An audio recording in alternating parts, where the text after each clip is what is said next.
petition that came from Haruna, I understand, was lodged with the Speaker. Now, by our standing orders, if a petition is lodged, the member shepherding the petition will be given space to articulate or give vent to the petition. He gives it to the Speaker, and the Speaker, on account of that, will provide space to that member to articulate the content of the petition. Thereafter, the Speaker then refers the petition to the Petitions Committee to study and report to Parliament.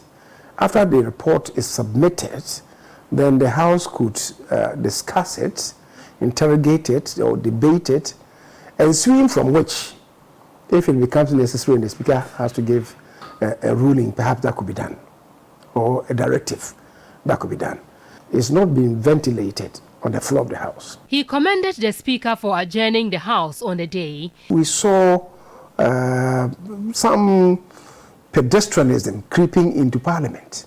And so what he did cured the mischief of the House degenerating into something else.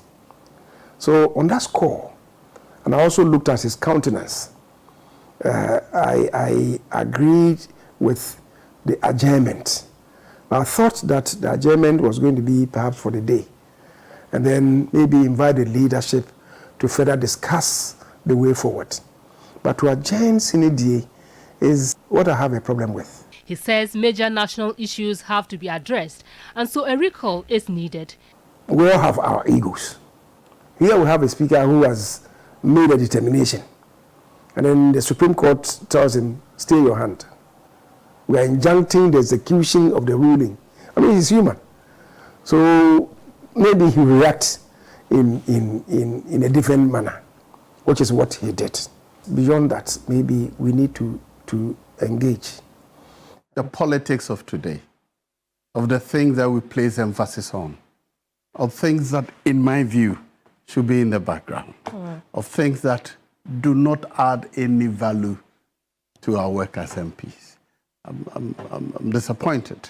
I think that those are not the things that should take the front stage when we're discussing Parliament. And you're disappointed, as in it doesn't matter who is on the majority side and who is not? It does. It does. But why are we behaving as we're doing when in the past, in the previous 3 parliaments I've been in, such matters are discussed indoors, at the leadership level? How is now playing out in the open? Who is whipping members to be agitated and showing off their machoism? What value does that serve? What or who could be responsible for that? I'm not interested in what or who. It is reflecting badly on Parliament. What we should do is, as for having controversy, it has always been with Parliament. The reason Parliament is called Parliament because a reflection of the various shades of ideas in the country. And it is expected, it is natural that members of Parliament will often disagree. Is what we see today a failure on leadership or of leadership? Well, I do not intend to make any value judgment on leadership, but for me, we are moving away from the values of Parliament, how Parliament had run over the years. We are demonstrating the worst part of us.